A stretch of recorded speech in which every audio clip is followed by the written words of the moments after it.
कि मैं सही डिसीजन लेने में विश्वास नहीं रखता। He would never treat any human being lesser than himself. He would always respect a frailty.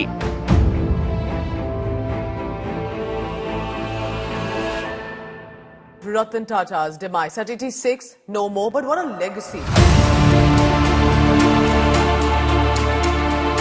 कहा जाता है जब वो अमेरिका में रह रहे थे तो वो किसी को डेट कर रहे थे और उनका प्लान था LA में सेटल होने का।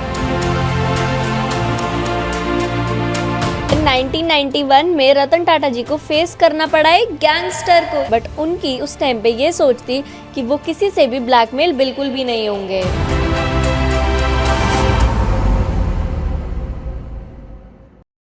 ये वीडियो एक ट्रिब्यूट है रतन टाटा सर को। उनकी लाइफ के बारे में हम एक ही चीज़ कह सकते हैं, it was a life well lived. शायद जीना इसी को कहते हैं, the man with no haters. आज हम उनकी लाइफ के कुछ ऐसे किस्से डिस्कस करेंगे जो बहुत ही अच्छे और प्यारे किस्से हैं, जो शायद आपने सोशल मीडिया पे पहले कभी भी नहीं सुने होंगे।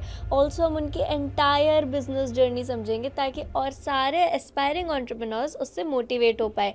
उनकी एंटरप्रेन्योरशिप जर्नी एकदम स्क्रैच से लेके एंड तक डिस्कस करेंगे। सो चलो लेट्स बिगिन। आपको पता है एक बार रतन जी के एक पोस्ट पे एक लड़की ने कॉन्ग्रेचुलेशंस छोटू कमेंट कर दिया था और लोग उस कमेंट को बहुत ज़्यादा ट्रोल करने लग गए। बट फिर रतन जी ने लोगों से कहा कि उस औरत के साथ तमीज़ से पेश आए, उसने बस अपने सेंटिमेंट्स शेयर करे और उनको छोटू कहा है। और उन्होंने कहा कि उनको इस कॉमेंट से कोई भी दिक्कत नहीं है, वो इस कॉमेंट को अप्रिशिएट करते हैं और रिस्पेक्ट करते हैं। और उन्होंने बोला कि हम सबके अंदर एक बच्चा जरूर होता है। रतन टाटा जी को एक फिलैंथ्रोपिस्ट कहा जाता है, मतलब कि एक ऐसा इंसान जो औरों के वेलफेयर में बहुत ज्यादा काम करना चाहता है। और इनके इस फिलैंथ्रोपिक नेचर की तारीफ हर जगह आपको देखने को मिलेगी। जैसे जब ताज होटल पे अटैक हुआ था तो रतन टाटा जी खुद उस होटल के बाहर खड़े हुए दिखाई दिए गए।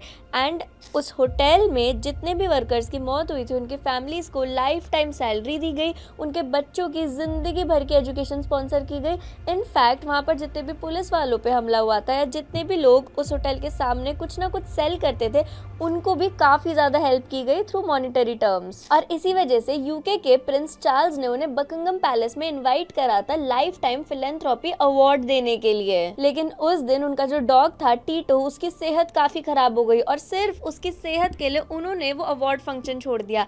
इनफैक्ट जो उनकी फेवरेट किताब भी है वो भी है the art of dancing in the rain, जिसमें कुत्ते के नजरिए से इंसानों की दुनिया को दिखाया गया है। पर एक चीज तो हम उनकी पूरी लाइफ से बहुत इजीली मेकआउट कर सकते हैं, that he was extremely humble. वो अक्सर इकोनॉमी क्लास में ट्रैवल करते हुए दिखाई दिए गए। जब भी कोई ग्रुप फोटो होती थी तो वो आगे घुटने पे बैठ जाते थे उस फोटो को खिंचवाने के लिए। देन अक्सर उनका जो घर था, वैसे वो टाटा पैलेस में रहते थे, बट स्टिल जब उनको बड़ी बड़ी गाड़ियाँ लेने आती थी तो वो प्रेफर करते थे कि वो स्कूल से पैदल घर जाएं। तो इन सभी चीज़ों से हम ये फिगर आउट कर सकते हैं that he was very humble in nature और उनको शो ऑफ वगैरह का बिल्कुल भी शौक नहीं था। इनफैक्ट रिसेंटली उनकी एक वीडियो वायरल हो रही थी जो कुछ दिन पुरानी है, जिसमें वो अपने ड्राइवर के साथ आगे बैठ के अपनी टाटा नैनो में आ रहे थे। जब वो सारी दुनिया की लग्जरी अफोर्ड कर सकते हैं तब भी वो प्रेफर करते हैं एकदम हम्बल लाइफ जीना और अपने जो वर्कर्स हैं उनके साथ एकदम हार्मनी में रहना। कुछ आर्टिकल्स में रतन टाटा जी की लव स्टोरी का भी जिक्र किया जाता है। कहा जाता है जब वो अमेरिका में रह रहे थे तो वो किसी को डेट कर रहे थे और उनका प्लान था LA में सेटल होने का। बट उनकी दादी की तबीयत खराब होने की वजह से उनको भारत वापस आना पड़ा।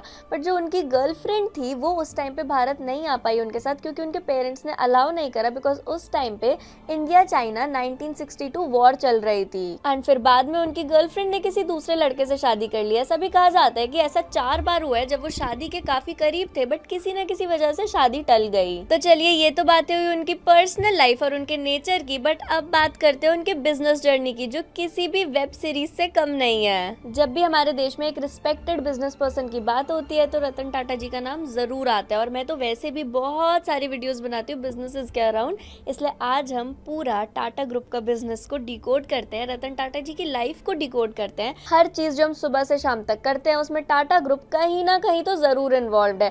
इनफैक्ट कपड़ों में उनका ब्रांड है, वेबसाइट, कार्स में तो वो वैसे ही बहुत पॉपुलर है, टाटा सॉल्ट भी है, खाने में भी वो इन्वॉल्व है। 100 से भी ज़्यादा कंपनीज है टाटा ग्रुप की और हमारे पूरी रोज़मर्रा की ज़िंदगी में ज़रूर उनका कहीं ना कहीं इन्वॉल्वमेंट होता ही है। बट ये एम्पायर कोई रातों रात नहीं बना, इसको बनाने में बहुत टाइम लग गया। तो आज समझते हैं पूरी टाटा ग्रुप की कहानी और रतन टाटा जी की लाइफ से हम क्या वैल्यूएबल इंसाइट्स ले सकते हैं वो भी जानते हैं। रतन टाटा जी ने अमेरिका की कॉर्नेल यूनिवर्सिटी से आर्किटेक्चर एंड स्ट्रक्चरल इंजीनियरिंग की पढ़ाई की। 1955 से 1962 तक वो अमेरिका में रहे।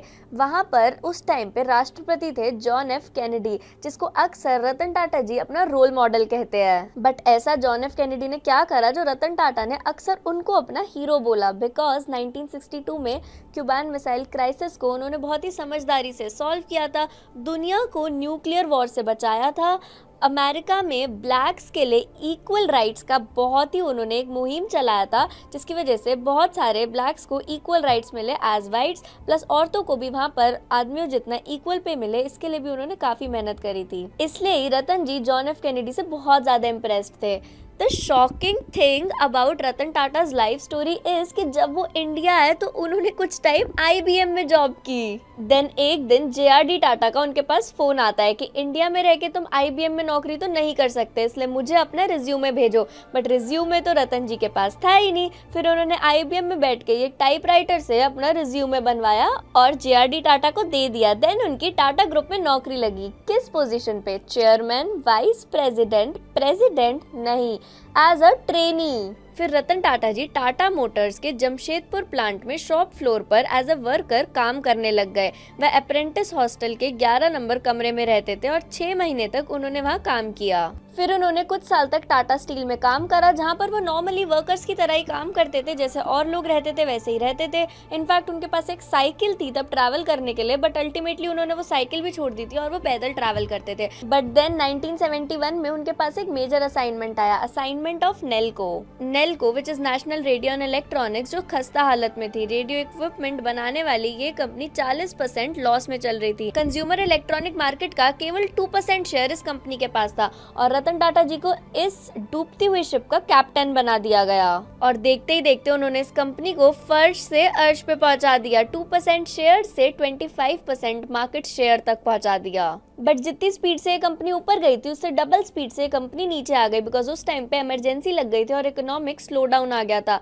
फिर इस फेलियर को फेस करने के बाद उन्होंने डिसाइड करा कि वो कुछ टाइम हार्वर्ड में जाकर पढ़ाई करेंगे और वो हार्वर्ड चले गए कुछ टाइम के लिए। जब वो वापस आए तब 1981 में JRD टाटा ने टाटा इंडस्ट्रीज की चेयरमैन की पोजीशन से स्टेप डाउन कर लिया और रतन टाटा जी को वहाँ का चेयरमैन बना दिया। बट उस टाइम पे उनके इस डिसीजन की काफी आलोचना की जा रही थी कि उन्होंने रतन टाटा जी में से क्या ही देख लिया जो उनको चेयरमैन बना दिया।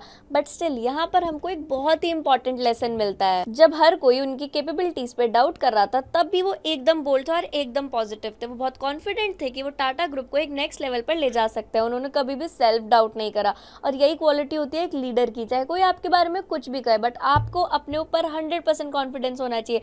देखो, पास्ट में फेलियर्स कुछ उनसे भी होते हैं और पास्ट में फेलियर्स हमसे भी होते हैं, बट कितना भी गूफ अप आप कर दो, स्टिल एक बेसिक कॉन्फिडेंस आपको अपने ऊपर हमेशा रहना चाहिए। 1983 में उन्होंने पूरे टाटा ग्रुप के लिए एक स्ट्रैटेजिक ग्रुप प्लान तैयार किया था। इसमें कई पॉइंट्स थे, जैसे हाईटेक बिजनेसेस में वेंचर करना, सेलेक्टेड प्रोडक्ट्स और मार्केट पर फोकस करना, मर्जर्स और एक्विजिशन करना और ग्रुप की कलेक्टिव एनर्जी को लेवरेज करना। इसमें से 7 हाईटेक बिजनेसेस तो उन्होंने तुरंत एग्जीक्यूट कर दिए, जैसे कि Tata telecom, Tata finance, hi tech drilling services, Tata Honeywell etcetera. But उस टाइम पे भी रतन टाटा काफी ज्यादा स्ट्रगल कर रहे थे, क्योंकि जब JRD टाटा उस ग्रुप के चेयरमैन थे तब माहौल थोड़ा अलग था। बट उनके आने के बाद बहुत ज़्यादा इंटरनल फाइट्स चालू हो गए और बहुत बार JRD टाटा को आना पड़ता था मीटिंग्स के बीच में उनकी मदद करने के लिए। एंड देन 1988 में उनको टाटा मोटर्स का भी चेयरमैन बना दिया गया था और उस टाइम पे कुछ फाइट्स एंड डिस्प्यूट्स चल रहे थे। So he had a really tough time उन दिनों में खुद को प्रूव करने के लिए। एंड देन 1991 में रतन टाटा जी को फेस करना पड़ा एक गैंगस्टर को। ये बात उन्होंने कोलंबिया बिजनेस स्कूल में एक टॉक के दौरान बताई। एक गैंगस्टर ने ये देखा कि ट्रेड यूनियन के पास बहुत ज़्यादा पैसा और वो उस पर कब्जा करना चाहता था। उसके लगभग 200 फॉलोअर्स थे जो बहुत ही गुंडे मवाली किस्म के थे और उस टाइम पे कंपनी एंड एम्प्लॉय के रिलेशन को ज़्यादा अच्छे नहीं चल रहे थे। इसलिए उस गैंगस्टर ने कंपनी के बहुत सारे एम्प्लॉयज़ को अपनी साइड कर लिया था। उसने कंपनी के 400-500 एम्प्लॉयज से मारपीट की। इनफैक्ट लोकल पुलिस भी उस गैंगस्टर के साथ ही मिली हुई थी। उसने कंपनी में एक स्ट्राइक करवा दी थी। ओवरऑल पूरी सिचुएशन बहुत ही खराब थी। कुछ एडवाइजर्स ने रतन टाटा जी को बोला कि इस गैंगस्टर्स को कुछ पैसे देके साइड कर देता है, बट उनकी उस टाइम पे ये सोच थी कि वो किसी से भी ब्लैकमेल बिल्कुल भी नहीं होंगे। बट देन रतन टाटा जी खुद उस प्लांट पे गए, 3 दिन तक उन वर्कर्स के साथ रहे, उन्होंने इश्तिहार निकलवाया कि प्लांट एकदम ओपन है, कोई भी स्ट्राइक नहीं है, कोई गैंगस्टर नहीं है, आप आओ और आराम से काम करो, मैं खुद यहाँ हूँ। और इसको देख के बाकी के एम्प्लॉयज़ भी दोबारा से प्लांट पर आने लगे एंड देन फाइनली पुलिस ने उस गैंगस्टर को गिरफ्तार कर लिया और वो स्ट्राइक खत्म हो गई। इधर से उनके एम्प्लॉयज़ के साथ रिलेशनशिप बहुत ही स्ट्रांग हो गया। इससे हमें ये समझ आता है कि बेशक आप कितने भी बड़े बिजनेस ओनर हो, बट जब तक आपके एम्प्लॉयज़ आपके साथ नहीं होंगे तब तक आप कुछ भी नहीं कर सकते। इसलिए उनका ट्रस्ट जीतने के लिए, उनका प्यार कमाने के लिए आपको किसी भी हद तक जाना पड़े तो आप ज़रूर जाना। रतन टाटा जी का एक फेमस स्लोगन है, question the अनक्वेश्चन्ड।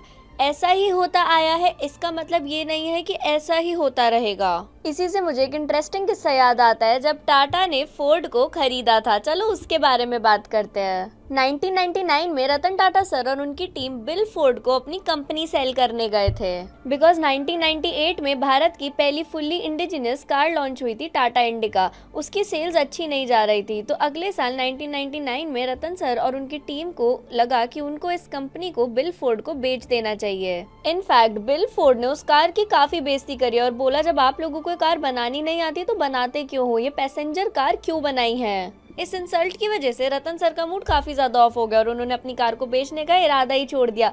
But then what happened is magic. 2008 में अमेरिका में रिसेशन आया और तब फोर्ड कंपनी डूब रही थी। तब टाटा मोटर्स ने फोर्ड की 2 कार्स खरीदी, Jaguar and land rover limited, and उनका मर्जर कर जैगवार लैंड रोवर बना दिया। एंड देन 2008 में बिल फोर्ड ने रतन सर को थैंक यू बोला कि आपने लैंड रोवर खरीद कर हम पे एहसान कर दिया। अब ये इमोशनल वर्सेस रैशनल की डिबेट तो इंटरनेट पे काफी पॉपुलर है। लोग बिजनेस स्टोरीज में भी मसाला चाहते हैं, इसलिए उन्होंने इस चीज को ऐसे प्रोजेक्ट करा कि रतन टाटा ने अपना बदला लिया फोर्ड को खरीद के, और उन्होंने इस पूरे मैटर को एक बहुत ही मसालेदार मुद्दा बना दिया। इनफैक्ट बहुत सारे बिजनेस गुरुज, बहुत सारे इन्फ्लुएंसर्स ने भी इस टॉपिक पे काफी सारी वीडियोस बनाई। बट रतन टाटा जी ने खुद एक इंटरव्यू में कहा है कि उन्होंने ऐसा कोई भी बदला नहीं लिया, और ये जितनी भी बातें उनके नाम पे फैलाई जाती है वो सब फेसबुक और ट्विटर की देन है। इनफैक्ट बहुत सारे लोग रतन टाटा जी के नाम पे ऐसे फेक कोट्स फैलाते हैं, जिनसे आप भी सावधान रहना। जैसे कि एक बहुत ही फेमस कोट जिसको रतन टाटा जी ने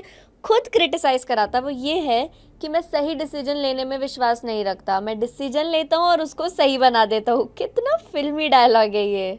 बिजनेस कोई फिल्मी स्टोरी नहीं है, और बिजनेस हमेशा एक रैशनल माइंडसेट से करा जाता है, कभी भी एक इमोशनल माइंडसेट से नहीं किया जाता। और उन्होंने एक इंटरव्यू में भी कहा कि कई लोगों को लगता है कि टाटा ग्रुप को बड़ा करने के लिए हमने ये एक्विजिशंस की है, बट ऐसा नहीं है। मीडिया ने तो इसको शॉपिंग स्प्री का भी नाम दे दिया, बट अल्टीमेटली ये बहुत ही ज़्यादा स्ट्रेटेजिक डिसीजंस थे जो उन लोगों ने लिए एक प्रॉपर स्ट्रैटेजी के साथ। रतन टाटा जी 2012 में टाटा ग्रुप के चेयरमैन की पोस्ट से रिटायर हुए। उनके 21 साल की चेयरमैनशिप में टाटा ग्रुप का मार्केट कैपिटलाइजेशन 33 टाइम्स इंक्रीज हुआ, रेवेन्यू 46 टाइम्स इंक्रीज हुआ और नेट प्रॉफिट 51 टाइम्स होकर 33,500 करोड़ हो गया था। उन्होंने टाटा ग्रुप को एक ऐसे पोजीशन पे पहुंचाया जिसका रेवेन्यू का लगभग 2/3 हिस्सा ओवरसीज ऑपरेशन से आ रहा था, जो कि एक बहुत ही अच्छी बात है। एंड एक सबसे अच्छी बात, वो इतना एम्प्लॉयमेंट और इतने टैक्सेस तो दे ही रहे हैं, बट दिल को खुश करने वाली बात जो है वो ये है कि टाटा सन्स का 66% equity share capital philanthropic trust के पास है, जो education, health, livelihood, art and culture को सपोर्ट करते हैं। टू कंक्लूड दिस वीडियो, मैं आपको बताना चाहूंगी 6 ऐसी लर्निंग जो हमको रतन टाटा जी की लाइफ से सीखनी ही चाहिए। तो सबसे पहली लर्निंग तो यही है कि आसमान को छूना लेकिन ज्यादा हवा में मत उड़ना, इसलिए हमेशा हमको हम्बल रहना चाहिए। दूसरी लर्निंग ये है कि उन्होंने अपनी कंपनी में बहुत टाइम तक ट्रेनी की तरह काम करा था, इसलिए आप जिस भी फील्ड में बिजनेस करना चाहते हो आपको उस फील्ड के क्रक्स जरूर पता होने चाहिए। आपके employees day to day basis पे क्या काम करते हैं, कैसे करते हैं, वो आपको जरूर पता होना चाहिए, ताकि कोई आपको फ्यूचर में बिट्रे ना कर पाए। आपको जैसे फॉर एग्जांपल अगर मैं यूट्यूब वीडियो बना रही हूँ तो मुझको एसईओ, एडिटिंग, कैसे शूट करना है, फिल्मिंग, इन सब की थोड़ी भी नॉलेज अगर होगी तो कोई और इंसान मेरे को इस चीज़ में पागल नहीं बना पाएगा। इसलिए हमको ज़रूर अपनी कंपनी में फ्रॉम द बेसिक्स चीज़ें पता होनी चाहिए। पॉइंट नंबर 3, ये सब चीज़ें वेब सीरीज में अच्छी लगती है कि रिस्क है तो इश्क है, बट एक्चुअल लाइफ में कोई भी बिजनेस ऐसे रिस्क से नहीं चलता है, आपको हमेशा कैलकुलेटिव रिस्क लेने पड़ते हैं और स्ट्रेटेजिक प्लानिंग करनी पड़ती है। पॉइंट नंबर 4, कभी भी चीजों को मैसअप नहीं करना चाहिए, हमेशा एक नीट एंड क्लीन इमेज लेके चलनी चाहिए। आपके रिकॉर्ड्स, आपके taxes, everything should be neat and clean and एकदम प्रॉपर वे से, ताकि कोई भी आपको कभी भी क्वेश्चन ना कर पाए। पॉइंट नंबर 5, हमेशा बी स्ट्रॉन्ग ऑन एथिक्स। आपके एथिक्स, आपके वैल्यूज हमेशा आपकी प्रायोरिटी होनी चाहिए। आपके बारे में कुछ तो ऐसा खास होना चाहिए, कुछ तो आपके ऐसे स्ट्रॉन्ग एथिक्स होने चाहिए जिसके लिए लोग आपको जाने, जैसे कि आज हम रतन टाटा सर को उनके एथिक्स के लिए जानते हैं। एंड द लास्ट पॉइंट, सिर्फ पैसे कमाने के लिए कोई चीज़ मत बेचो, हमेशा देखो कि क्या आपका प्रोडक्ट जेन्युइनली यूजफुल है, तभी आपको लॉयल ब्रांड कस्टमर्स मिलेंगे जो आपसे सच में प्यार करेंगे। सो आई होप आपको ये वीडियो अच्छी लगी होगी। ये थी हमारे रतन सर की पूरी लाइफ स्टोरी। मुझे ये वीडियो पर्सनली बनाने में बहुत मज़ा आया। This was a tribute to the legend, it was a life well lived. We are proud of you, where ever you are, we love you.